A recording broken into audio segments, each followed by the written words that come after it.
It was at around this time last year where most, if not all of us, were switched off and focusing on the festive season's activities and really not even paying attention to our responsibilities linked to our work. But this wasn't the case for Police Minister Senzo Mchunu, who was not only part of the usual SAPS high visibility campaigns during this time, but he was thinking long and hard about this one specific political killings task team and its very urgent, very necessary disbandment. And one thing's becoming abundantly clear: Kunu couldn't have foreseen that one word immediately in that 31 December 2024 letter would come back to haunt him so badly. Now, coming from a former teacher, Nochal. Well, I'm Ziyanda Ngcobo, and you're watching the second installment of reflections that have taken place at the Madlanga Commission of Inquiry over the last 3 months. And it was a moment of reckoning as phase 2 of the commission commenced in November, with several key witnesses taking the stand. The man who's become the face of how things have degenerated in the South African police service, Senzo Mchunu, was given an opportunity to take the nation into his confidence regarding why it was important to get rid of the political killings task team and the significance of doing it when he did. Now, the police minister, who's currently on a leave of absence, began his testimony on a Tuesday, where he explained that there was research and work studies done which looked into disbanding the PKTT and having it fall within a new SAPS organogram, and specifically under the murder and robbery unit. Now, the initial mandate of the NPKTT was actually for 6 months, not 6 years, 6 months. From July 2018 to the end of the year. It was then extended from January to July 2019. And thereafter they decided that if any extension, it would be annual. But initially it was 6 months. That's why at the end of the first 6 months, there was an assessment, and it was decided consciously that there would need to be an extension, which was for another 6 months. Now, in 2020, there was COVID in the country, and there was no assessment that was made of the PKTT in that year. The following year, 2021, an assessment was conducted and as required, and an extension signed off by the National Commissioner, and the National Political Killings Task Team was ultimately appointed or apportioned its funding for the relevant year because of its extension. Now, beyond 2022, because this was an extension between 2021 and 2022,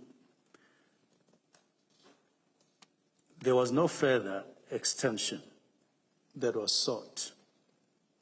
In the same manner, I should qualify that, as it had happened before.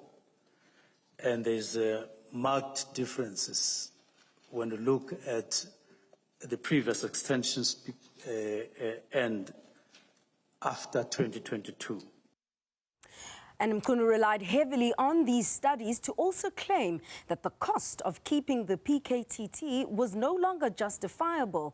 The minister conceded that from a consultation perspective, the decision to get rid of the task team was unilateral. The National Operational Center was required to absorb NPKTT costs amounting to approximately 95 or 94 million for the 2024-2025 financial year. And when that submission was made to the financial officer, Lieutenant General Timpane, she recommended that this amount that was requested at that time be reduced to 20 million. And that the task team be disbanded, particularly after 2024 elections, and then a work study to determine its future be undergone to determine its future.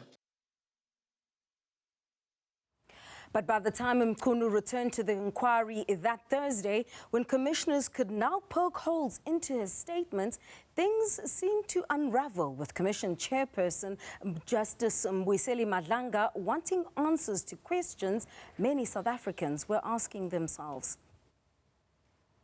Who do you think was best placed to brief you, to brief you on whether or not the PKTT should be disbanded? Now, that... Bear in mind that you have a very good working relationship with the National Commissioner of Police, our entire police service, the South African Police Service. You have a very good working relationship with the person who heads it. Who do you think was best placed to brief you on whether the PKTT should be disbanded? It would be, I would be informed by discussions, I would be informed by conclusions on those discussions, not necessarily to say, come and brief me on the disbandment, but if I needed a briefing. But I took it that the discussions that we had by that time informed all of us that that is the imperative that we are getting to.